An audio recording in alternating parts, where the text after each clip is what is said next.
I walk down the aisle, and every step feels like a reminder of what is missing rather than what is beginning. My husband's eyes are warm and steady, but the empty seats burn holes in the moment. I try to smile back at him, but the ache in my chest presses harder with each breath I take. Applause surrounds me, yet I feel like a ghost drifting through my own life, barely seen, barely held. The vows begin, and I squeeze his hands tightly, grounding myself in the only love that has ever chosen me.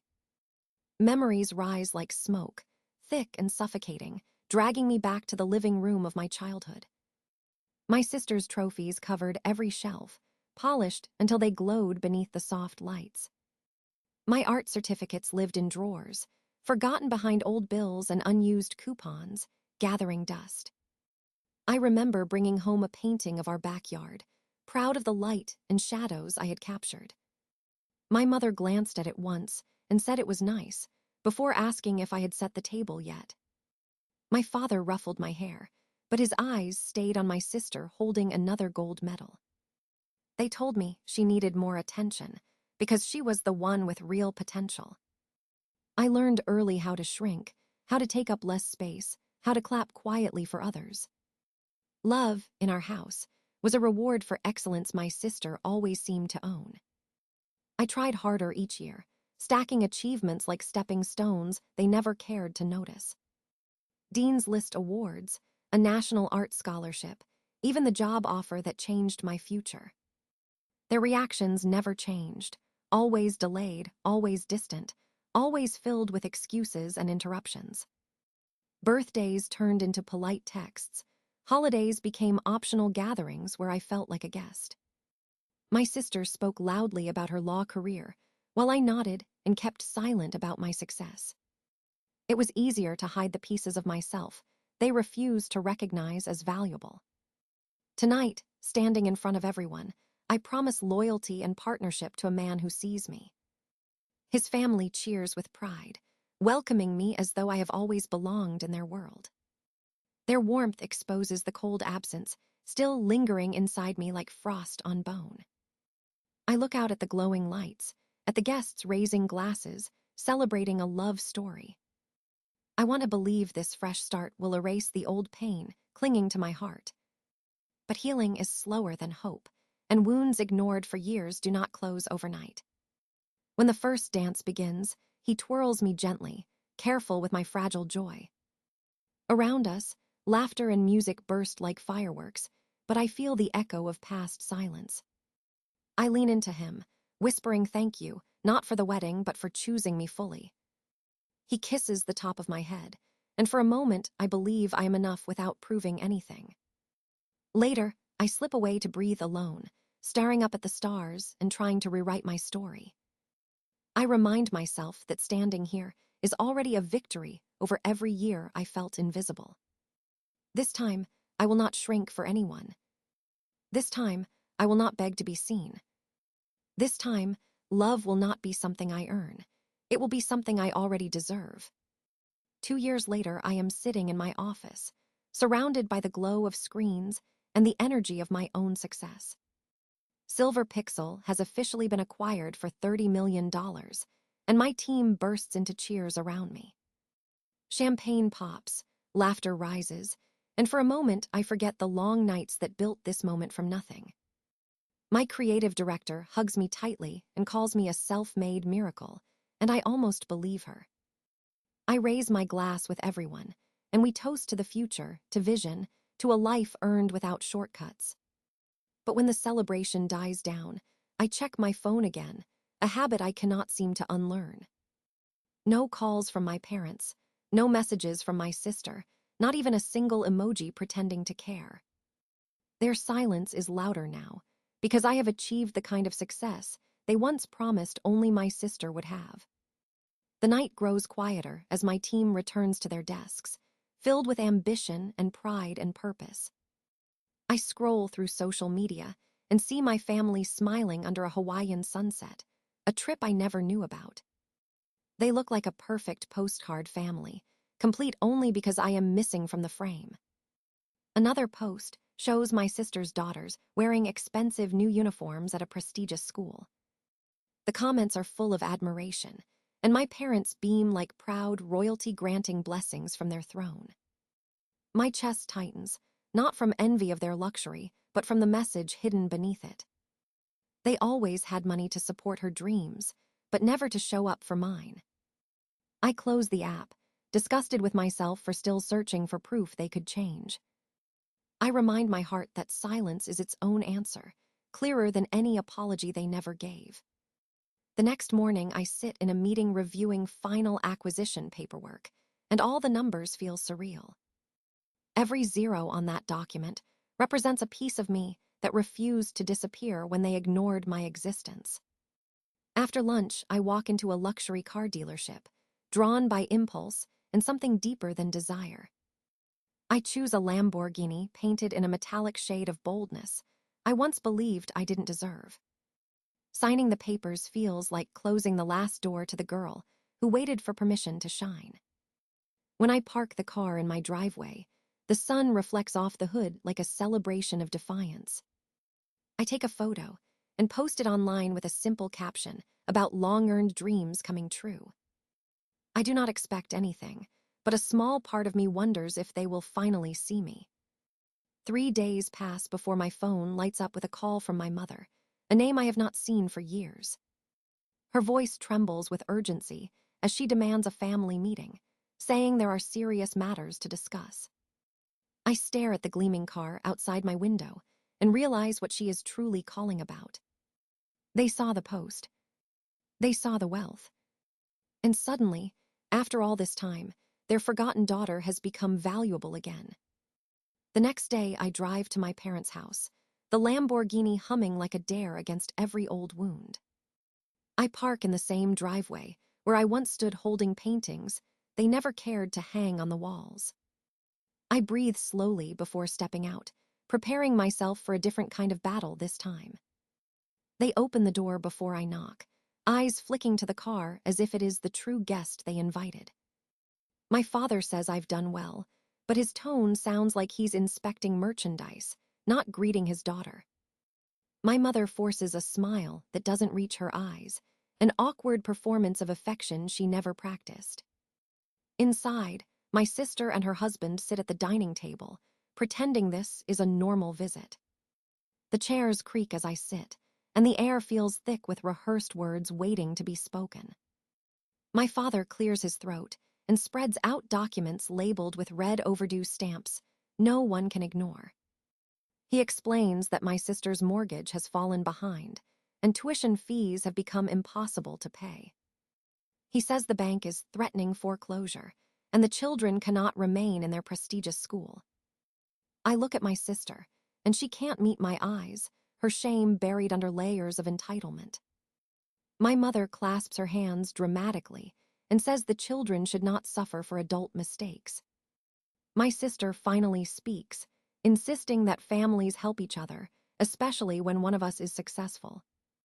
Her voice shakes, but anger flashes beneath the tremble, blaming me for making this conversation necessary. My father pushes a loan form toward me, pen placed carefully to suggest there is no other option. They assume I will say yes, because I used to bend myself backwards for crumbs of belonging. They assume I will save them, because my success is suddenly their safety net. I sit still, letting the silence stretch until their confidence begins to crack at the edges. I ask why they didn't come to my wedding, a question they never expected me to dare speak. My mother answers weakly that it was inconvenient, as if convenience has ever mattered in love. I ask where they were for each milestone I achieved without their applause, celebration, or pride. My father stiffens, uncomfortable with the timeline of absence he cannot rewrite with excuses. My sister insists those events are irrelevant compared to the crisis happening right now. She accuses me of holding a grudge, calling me selfish for thinking about the past when her children need help. I feel something shift inside me, a door closing on a lifetime of begging to be enough. My mother tries again, guilt dripping from every syllable, reminding me that I am blood, their responsibility too. But I remember showing up for them when they never showed up for me, and that truth steadies me. I push the papers back toward my father and tell them I will not be financing their mistakes. My sister's face twists with disbelief, as if my value exists only when it serves her comfort. My father demands to know what kind of daughter I have become, anger cracking through his calm facade. I stand, holding my spine straight, feeling power settle into the places where fear once lived. I tell them I didn't come here to rescue them. I came to see if anything had changed. Their silence tells me everything. I thank them for the clarity. Then I walk out of that house, leaving the pen, the papers, and decades of unreturned love behind. 2 days pass before the weight of everything settles into a solid decision I can no longer postpone. I sit in my office, surrounded by the quiet hum of ambition, knowing I will no longer pour myself into a bottomless well. I schedule a meeting with my financial advisor and finalize a plan that has been forming in the background for years. I will not spend my success on people who only come when they smell desperation and money. I will invest in girls who remind me of the version of myself my family refused to see. The foundation documents are printed, crisp and definitive, carrying my name with a pride I once thought unreachable. I name it the Aurora Media Scholarship, a tribute to the dawn I never got but learned to create. The initial funding is set at $20 million, safeguarded in a trust my old life cannot penetrate. Every dollar is a refusal to feed the entitlement that strangled my childhood confidence. Every scholarship is a promise to someone who needs proof that their voice matters. My attorney reviews the legal protections twice, ensuring no relative can manipulate or override my choices again. I sign the papers with a steady hand, a hand that once trembled while waiting for permission to belong. When my team hears the news, they applaud not just the mission, but the courage they watched me build. They call it generous, but to me it feels like justice finally reshaped into something useful.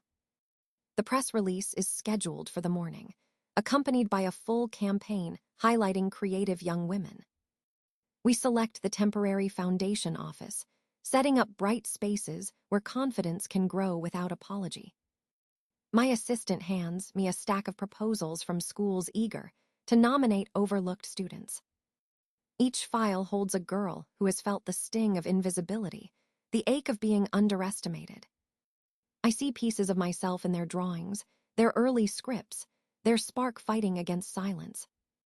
Later, when the building empties, I stand alone in the hallway staring at the foundation logo. The design features rising light breaking through thick lines, a metaphor I didn't need explained.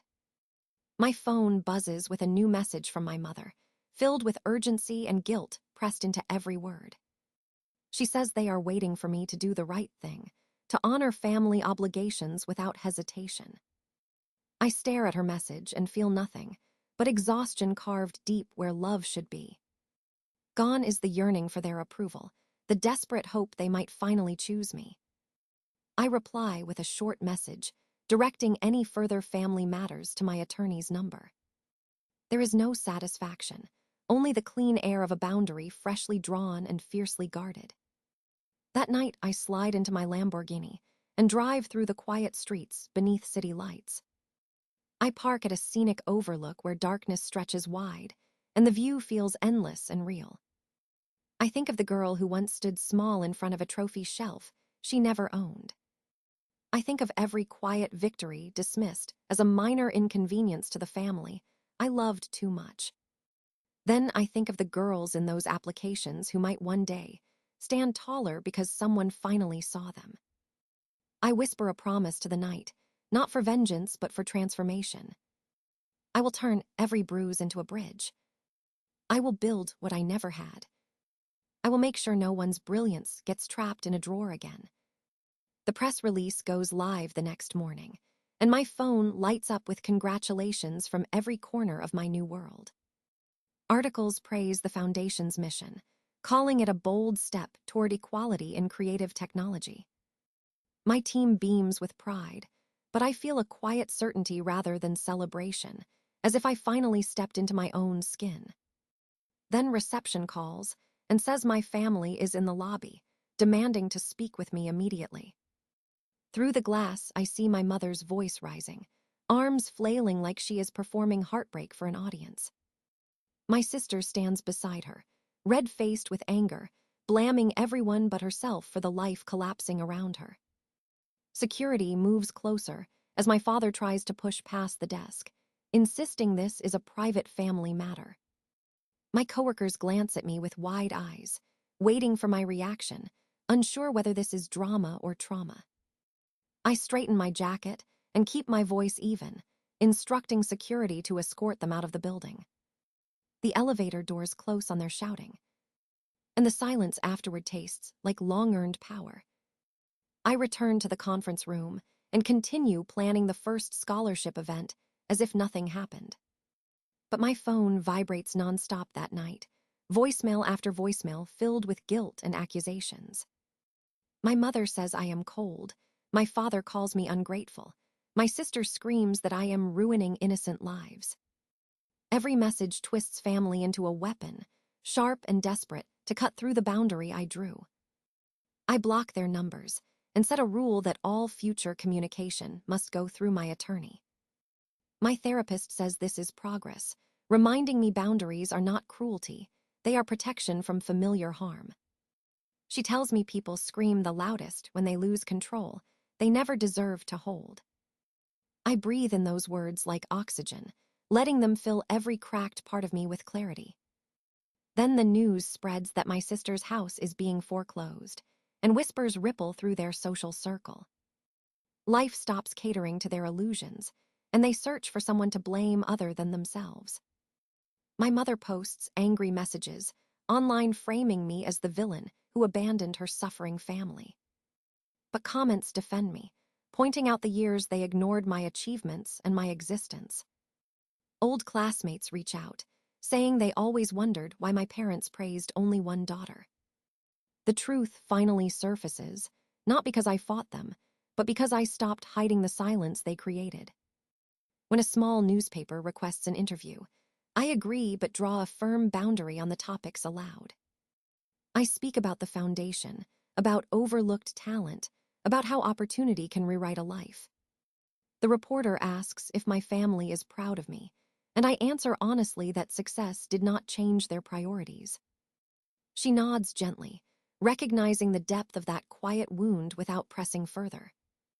The published article focuses on resilience, portraying me not as bitter, but as brave enough to change direction. Support for the foundation surges, and applications arrive daily from girls with stories that break and rebuild me.